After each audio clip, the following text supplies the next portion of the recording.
Hey everyone, welcome to an update video on the channel. I haven't done one of these in probably 2 years, and I just wanted to give an update. Well, rather, it's going to be a response video, an update video on several of the new things coming up this holiday season, and then we're going to end with a Q&A from Twitter that I asked you guys at home a couple of weeks ago. So first, let's start off with my response to the allegations. There's no allegations, there's no response.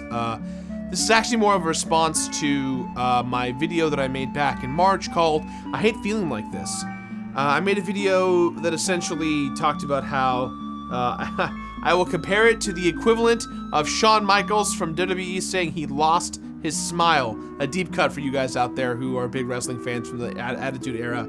I made this video just kind of talking about the current state of YouTube, where I was in my life at the time, right when the pandemic was starting, and just overall how I was unhappy with the platform. And it's been, what, 7 months now, 8 months now since I made that video, and the positive responses around that video were very overwhelming. I was really excited to read the comments and to be in tune with you guys and to kind of have your support. I will say that my video, and this is kind of the biggest problem I have with creating the videos where I'm talking to you guys one-on-one without really any kind of game focus, that I feel is that it opened up a lot of people who don't know my content, who don't watch the channel, who don't watch the Twitch streams, who don't buy the merch, who don't go to the live shows, who don't follow me on Twitter or Facebook or any kind of social media stuff. They're not fans of mine, but they're onlookers looking in to what I have going on, and just hypercritical judging and making big assumptions and thinking they know who I am and the content, and referring me as an e-beggar and manipulating my fans. And I, first off, I hope that none of you guys think or feel that way. I've never once thought that I've had that relationship to you guys or vice versa. But it definitely made me consider a lot more things of how I create content, and the biggest one being is intention. I want to make content that you guys like, content that I really like personally, and content that my friends like. I like making my content nowadays for other content creators that hopefully like my content and want to escape from the realities of the anxiety of creating content. I wanted to bring that update video up just because I took a lot of criticism online from a lot of people, big and small across the board, and I didn't really respond to any of it because in my past experiences of dealing with my own personal struggles and controversies online, I've just found that people just need to say the negative they need to say, and they're not willing to listen or care to listen from my perspective or to anyone else's perspective. And so I just felt that I just wanted to get it out there that I appreciate all of you guys who've been supporting us through this pandemic. I don't take it for granted at all. And I hope that, you guys are still enjoying the stuff that we make. At the beginning of the year, in that video, I kind of said that this could be the end of the show, end of the business, end of the channel. And because I made that video, I got a lot more sponsorship opportunities and brands just looking in to help out. And I think to have that kind of moment of panic going, hey, I need help, and to have so many fans and companies come together and support me and the team, it just meant a lot, and it really does. I really want to give a big shout out to G Fuel for just stepping up their game to support us. They didn't have to, but they did in a big way, and they're continuing to do so. And thank you to G Fuel. Thank you to all of you guys at home who've been watching and supporting, and thank you for taking the time to listen to this fat bearded man talk to you via a camera and the internet. So thank you. Let's do some quick updates real quick. First things first, the Completionist Legacy live tour. Now, for those of you guys who don't know, I have been doing this live tour for the last year now. Technically 2 or 3 years now, considering the pandemic shifted things over. I did a Midwest tour, and now I'm doing an East Coast and a West Coast tour that was supposed to happen in June of this year. That didn't happen, so we pushed those dates back to November of this week, in fact. So I should have been on tour this week, but I am not. because the world is still in shambles. So, on screen right now are new dates for the shows that I'm going to. I'll tell you the cities. I don't know the name of the venues and the dates off my hand because we're still figuring things out. The Seattle show and the Boston show are still up in the air with regards to location and venue and all that stuff. But I'm going to Austin, Dallas, Orlando, Boston, Seattle, Portland, and Brooklyn. So if you're in any of those areas, the dates are on screen right now. Tickets are either about to be on sale again or they're already on sale. So information on that coming soon. Be sure to follow the social media stuff. And a quick update for those of you who already have tickets. If you have not gotten a refund for a ticket that you purchased for the live show, it means that your ticket is still good and you do not have to buy another ticket. Again, if you already bought tickets for any of the shows I just talked about and you did not receive a refund, that means your ticket is still good and valid for when the show takes place in June. I'll see you guys in June. Stay healthy, wear a mask, take care of yourselves. It's gonna be a great show. I promise you have a good time. Next up, I'm talking about merchandise a little bit. We haven't made a new merch item in quite some time, and the reason why is we bought a lot of our merch inventory from the Yeti, and we've been selling through all of that. And I'm happy to say that we are kind of coming towards the end of that Yeti cycle. So right now, if you go to the website, there are some designs that we are retiring for good.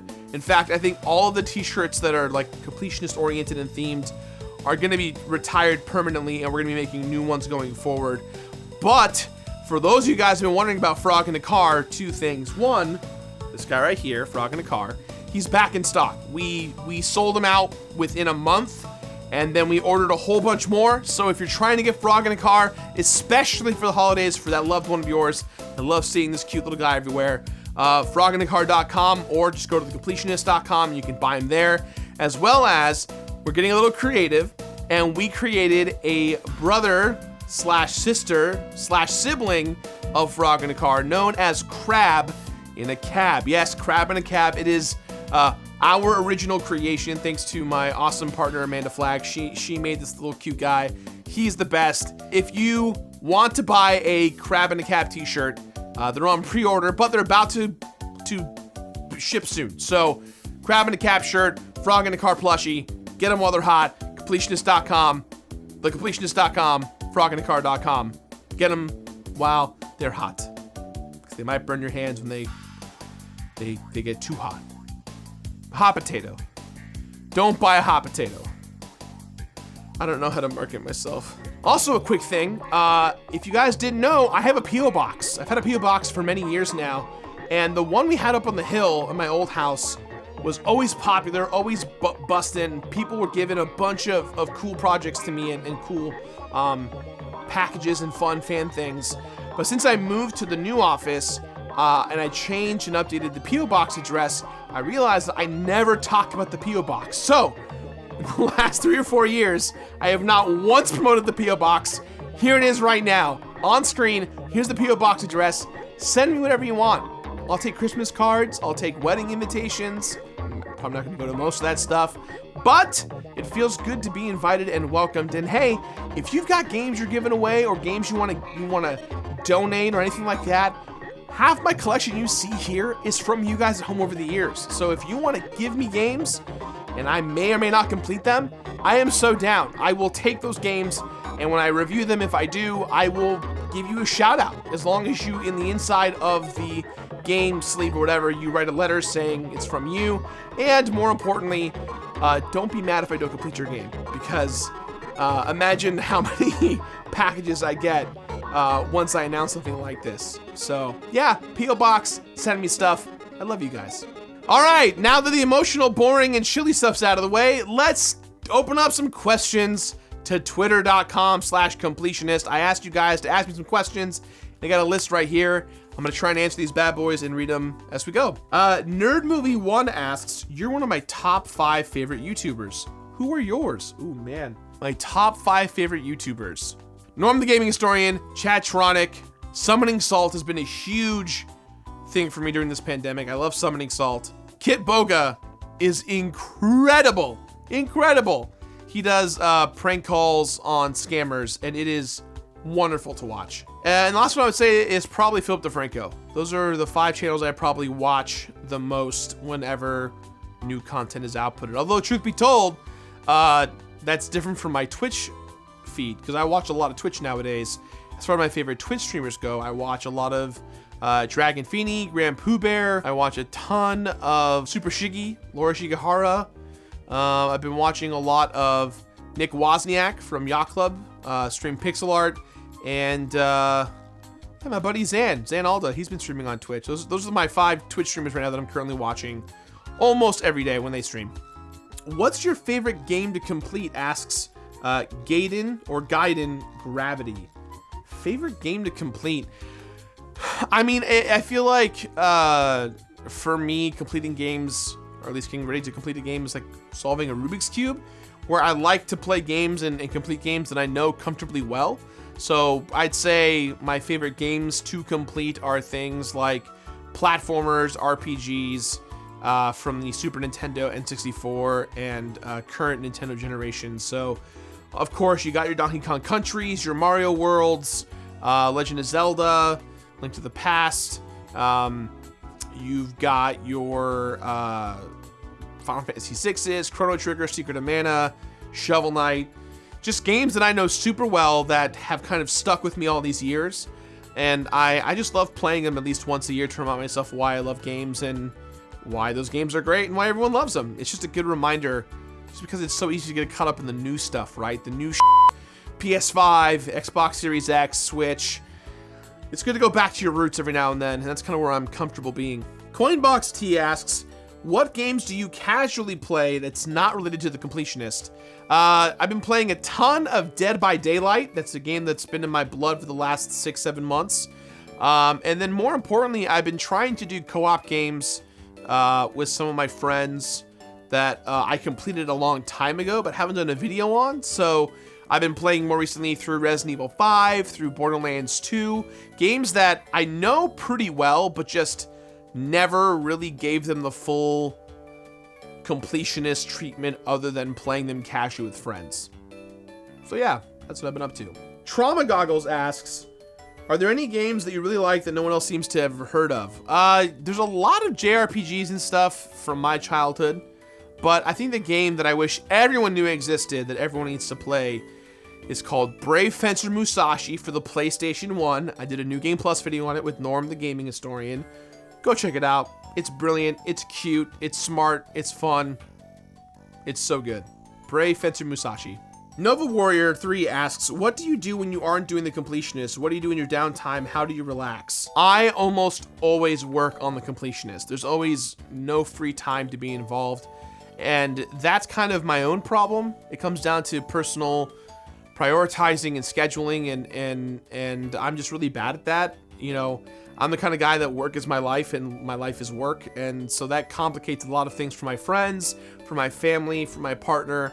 And it sometimes is a bad thing, just because I'm so focused on getting the job done that by the time I am done, the thing that will help me feel better is to do it again and do it again and do it again, which is why this whole process has unfolded online.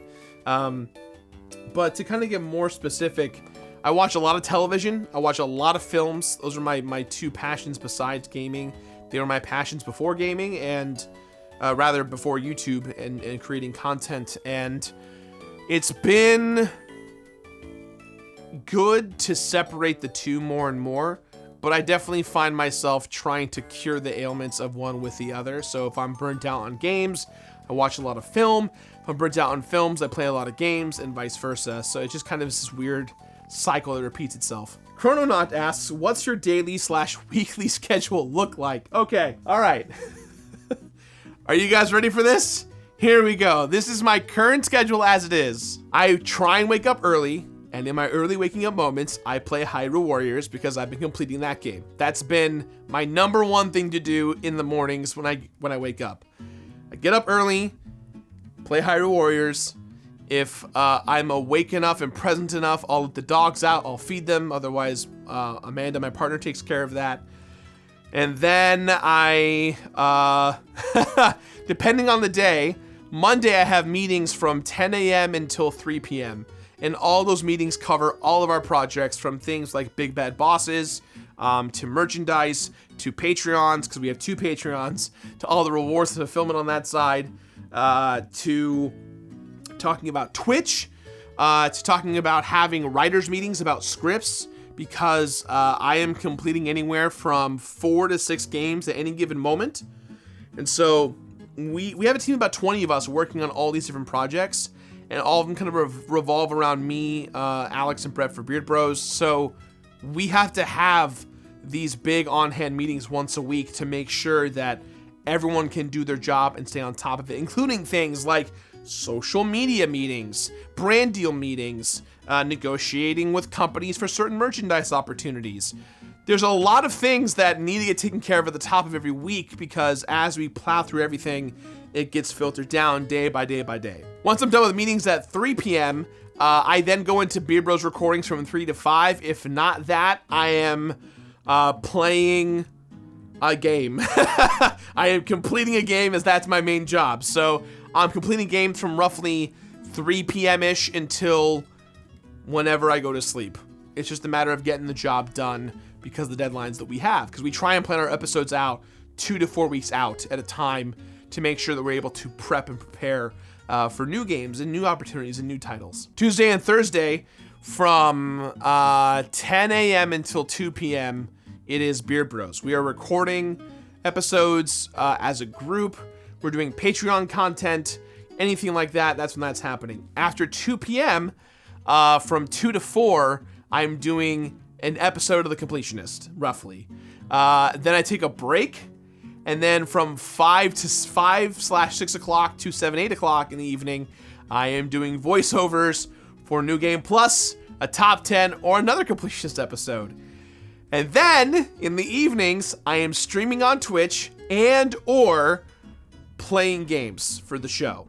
It's either or depending on my bandwidth. If it's a newer game, I am offline playing it. If it's a game for New Game Plus or a game I'm making a priority for Twitch streaming, then I'm streaming. And I stream from about roughly 6-7 p.m. until like 2 or 3 in the morning. Wednesdays is my kind of mulligan day where I get to relax a little bit, but I still have social media commitments. I have to make sure that the Wednesday video comes out, go over the episode edit with the editors, make sure that we're ready for Saturday's video, and then I usually do some type of Beard Bros live stream with Alex and Brett on every few Wednesdays. And then I have therapy. And then if things are going well, I am either streaming on Twitch or I am playing games. You'll find that I'm either streaming on Twitch or I'm playing games for the show. That's my free time / downtime to complete games, because I don't have any other time to do that other than when I'm working on other things. Friday, I have more therapy, because you have to have as much therapy as you can. And then anything involving live action shooting like this, or for videos, sketches, segments, that takes place on Fridays. Any kind of meetings that I couldn't get done throughout the week usually get scheduled to Friday. Friday is a travel day, so if I'm going to a convention, that's when I go and do that. Saturday, and then obviously I'm streaming on Twitch if I have the free time. Saturday and Sunday I'm streaming on Twitch, or I am doing D&D. I'm in a D&D campaign called The Misdemeanor. It's being run by Brett Ultimus, and that's really fun. You can join us every Saturday on West Coast time. I think it's 1 p.m. to 3 p.m. We're almost done with season 1, so that's a good time. Plenty of content there you can get caught up on. And then Sunday is my true wind down day. I think Sunday is the only day of the week that I actually get to relax, but it's like a fake relaxation, just because Monday's around the corner and I've got a lot more to worry about in the upcoming weeks. So depending on my skill in the game, I'll be starting a new game that weekend or wrapping up a game from the week before. So yeah, that's roughly my current schedule in the pandemic. The office is closed, so a lot of this is done from my living room by myself, working remotely with everyone else. You can only keep one video on your channel.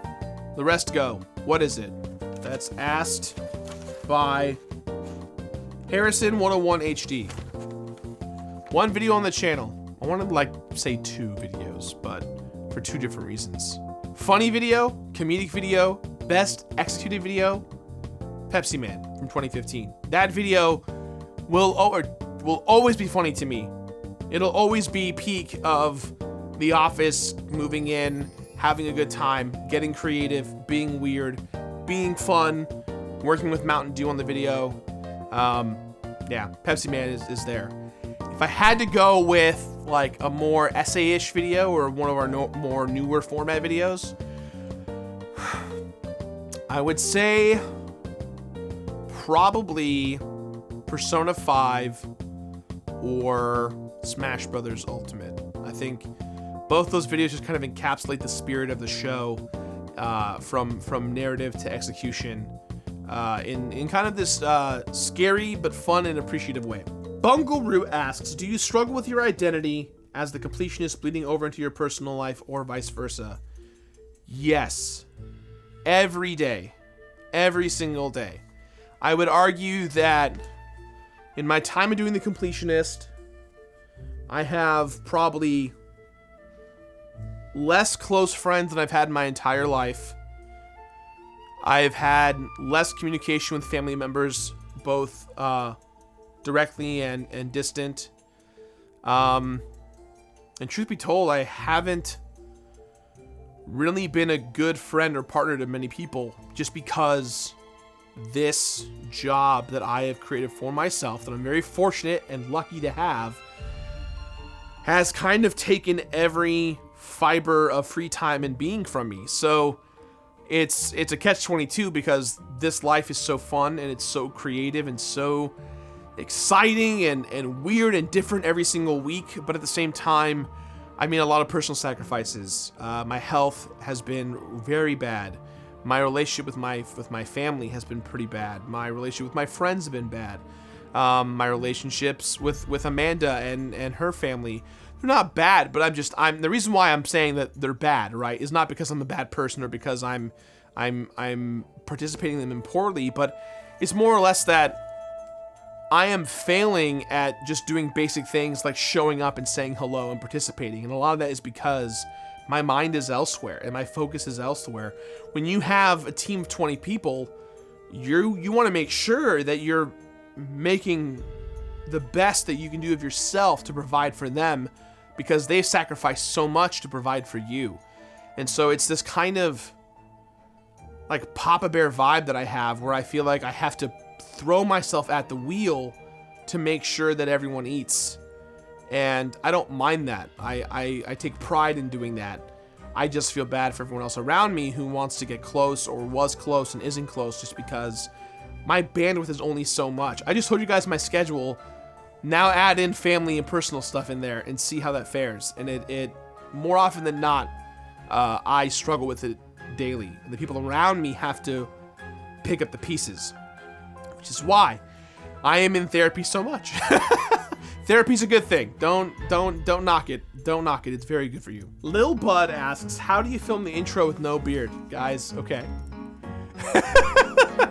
This is going to shock all of you, okay? Are you ready for the big secret of how I've been filming the Completionist intro for the last 9 years? Are you ready? Here it is. I filmed the end first. The part where I get the beard and do the pose, that's the very first thing I film. And then I shave, and then I film the beginning. That's all. Boom, immersion ruined. So many people are always curious about it, and they're always like, what's the secret behind it? The truth is that there's not really a secret. The true secret is, how do we one-up ourselves every year, or every 100 episodes as we're deeming it now. Because we used to do it every year, and I realized that every year was too much. So now we do it about every 2 years.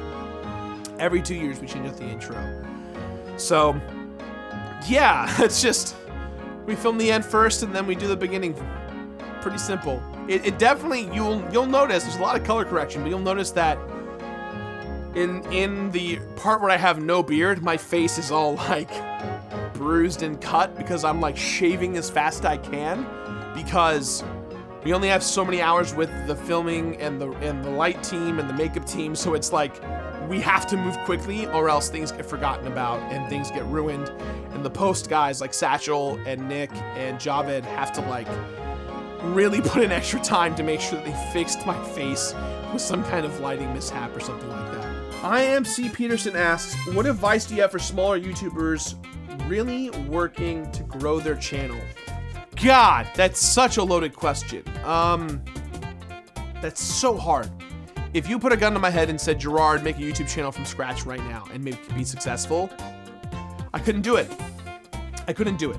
And the reason why is because YouTube as a platform changes every single week. Every single week, there's something new, something changes, a new precedent is set, and that's an exhausting, pivotal mess. You have to be able to pivot whenever a new change comes.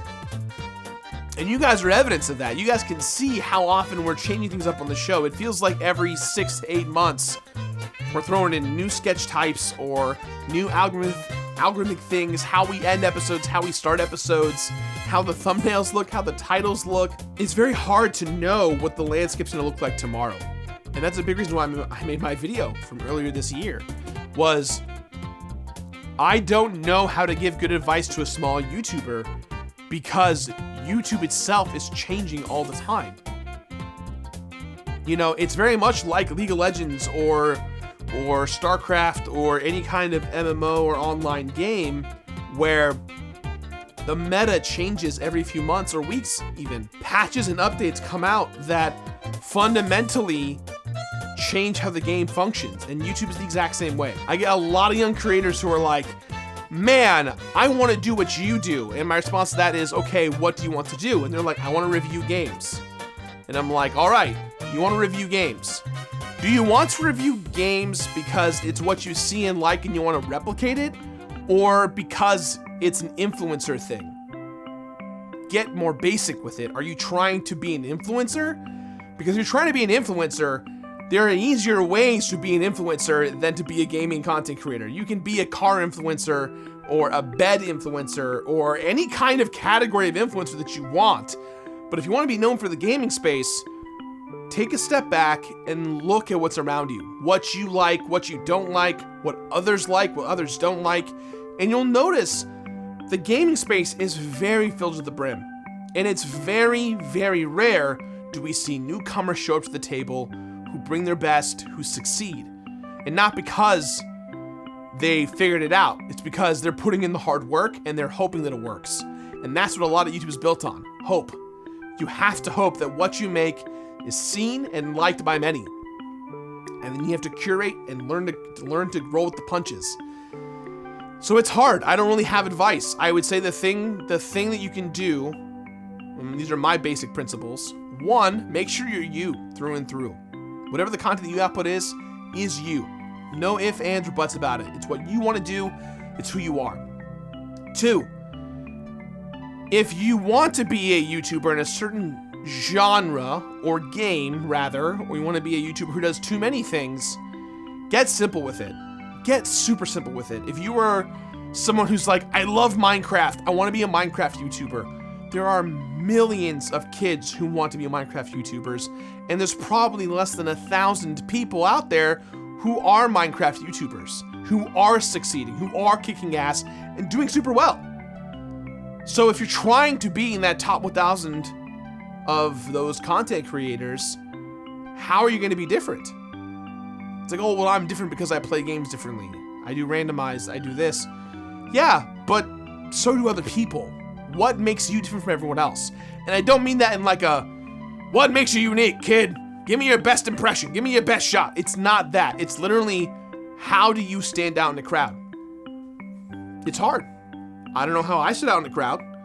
If I had to give it to anything, it's because I led with my heart and I led with what I care about as the core thing of what I built. And the comedy, people call me cringe. And the looks, people call me fat. I don't care. It's who I am. It's what I output. It's what I try and be. I try to be the best version of myself for you guys, for the world. And I think that's why I'm successful in that way. Because a lot of people are afraid or are not afraid. What's the word I'm looking for? A lot of people are worried about failing. And the biggest advice I can give from there is to fail faster, fail harder, and just jump in. You have to try. You have to try. There are so many people out there who aren't trying, or they're tired of trying, or they're frustrated. You have to go balls to the walls. You have to. You have to give it your all. It's same with writing. I want to be a writer. Have you written anything? No. Okay, that's problem number 1. Write. You have to give it a shot. You have to give it a good, earnest shot. And even if you fail, don't feel discouraged. Learn, grow. That's the whole point of all this. You have to keep trying until it works. Guys, I did YouTube for so long before The Completionist worked. I did 4 separate YouTube channels and shows before The Completionist worked. It's a lot, but you have to try, you have to learn, you have to grow. So guys, thank you for watching. I hope you learned something today. I hope you had a good time. It was good talking to you. I love talking to you guys. I'm gonna try more, just to talk more on social media with you guys, on Instagram, on Reddit, on Twitter. Those are probably the 3 places I check the most personally. I do have a team of people who micromanage those things, so be mindful when you're saying bad things to them, or if you're saying nice things even. It's not always me reading it, but I try my best to be involved, because imagine, as much as the world goes on, that I am doing all those things I just told you about my schedule. I don't have all the time in the world to read the comments. So, at the very least, thank you for watching, and I'll see you guys next week for another episode of The Completionist. Bye-bye!